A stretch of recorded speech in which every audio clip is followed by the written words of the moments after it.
Hello everyone, সবাই কেমন আছেন? তো আজকে কিন্তু চলে আসছি মিরপুর একে। এটা হচ্ছে সনি স্কোয়ার, সনি কিউরিতে। তো যাই হোক, বাচ্চাদেরকে নিয়ে একটু খাওয়া দাওয়া করতে চলে আসলাম। আর যেহেতু ঈদের আমেজটা যায় নাই, ঈদের একদিন পর, কিন্তু সবচেয়ে বড় কথা হচ্ছে এসে এখানে ভালোই লাগলো। কিন্তু এত মানুষের ভিড়, এটা হচ্ছে বাহিরের অংশটা, ঢোকার সময় মানুষের জন্য হাঁটা যাচ্ছিল না। আমরা আরেকটা রেস্টুরেন্টে গিয়েছিলাম, ওইখানে ভিড়ের জন্য আমরা ঢুকতে পারি নাই, আর একদম সিরিয়াল ধরে থাকতে হয়। তো দেখলাম যে আশেপাশের সব রেস্টুরেন্টগুলোতেই এতটা ভিড়। তো আমরা কিন্তু এই যে দেখতে পাচ্ছেন, টপ ফ্লোর একদম উপরে উঠতেছিলাম। তো এটা দেখতে ভালোই লাগতেছিল, এই যে আমার ছেলে আর আমার মেয়ে। তো ভাবলাম যে ওদেরকে নিয়ে একটু খাওয়া দাওয়া করি। ওরাও বলছিল, হ্যাঁ আম্মু চলো একটু বাইরে যাই, বাইরে যেয়ে আমরা খাওয়া দাওয়া করবো, ভালো লাগবে। যাই হোক, তো অনেক খোঁজাখুঁজির পর এখানে এসেও দেখলাম যে এখানেও অনেক ভিড়। কিছু করার নাই, এতটা লোকজন, মানুষ, যেহেতু ঈদ টাইম এখনো আমেজ কাটে নাই, সেই জন্য কিন্তু অনেকেই বের হয়ে গেছে। কিন্তু রাস্তাঘাট একদম ফাঁকা। সবচেয়ে বড় কথা, যানজট একদম নেই। এই যে লেখাটা আছে ফুড কোর্ট, দেখতেই পাচ্ছেন। তো আমরা কিন্তু ভিতরে কিন্তু ঢুকে পড়লাম। এখন পুরো একদম যে প্লেসটা আছে এটা আমি ঘুরে ঘুরে দেখাবো। আর ভিতরটাতে ঢুকে দেখলাম এতটা সুন্দর। উপরে এই যে দেখতে পাচ্ছেন, খুব সুন্দর করে কিন্তু লাইটিং করা, চারপাশেই একদম লোকজন ভর্তি। আর এখানে পুরা টেবিল, এই যে দেখেন বাঁশ, এই যে দিয়ে কিন্তু নকশা করা। এখানে এই যে ভিডিও করা হচ্ছে ক্যামেরাম্যান। তো যাই হোক, হ্যাঁ, এখানে একটা টেবিলও খালি ছিল না। তো সবাই কিন্তু দাঁড়ায় আছে যার যার মতো, যে টেবিল একদম যখন উঠে যাবে কেউ, তখন আবার বসবে।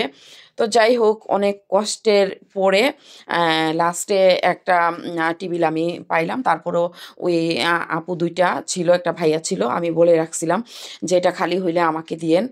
এই যে দেখতে পাচ্ছেন আগের যে ঐতিহ্য এখানে কিন্তু খুব সুন্দরভাবে ফুটে উঠছে।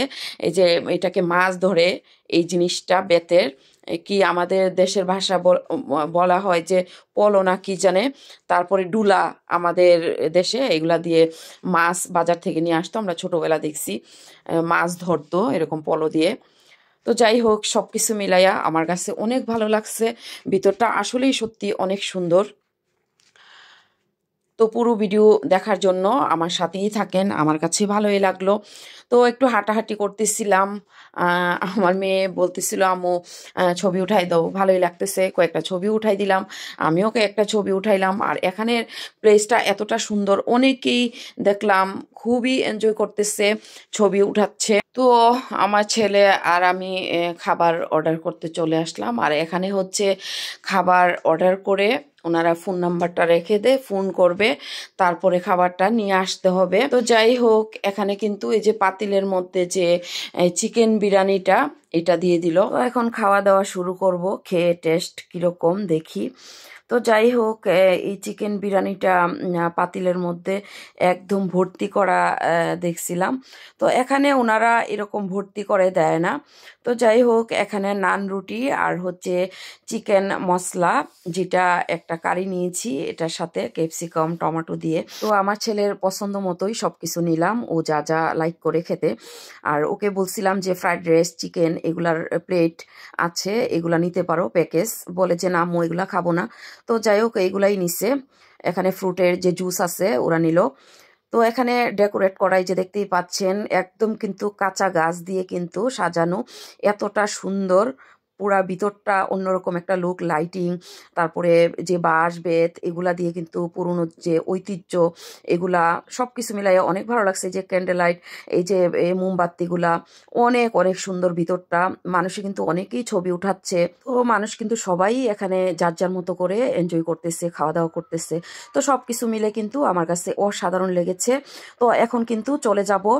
তো ভিডিওটা আশা করি ভালো লেগেছে আপনাদের কাছে। যদি ভালো লেগে থাকে অবশ্যই লাইক শেয়ার কমেন্ট করতে ভুলবেন না। আর এরকম মাঝে মাঝে যখন ভোর হয়ে যাবেন, ভালো লাগতেছে না, এরকম সুন্দর একটা পরিবেশে এসে খাওয়া দাওয়া করবেন, ফ্যামিলি নিয়ে ঘুরে যাবেন, অনেক অনেক ভালো লাগবে। তো সবাই ভালো থাকবেন, আমার জন্য দোয়া করবেন। আল্লাহ হাফেজ।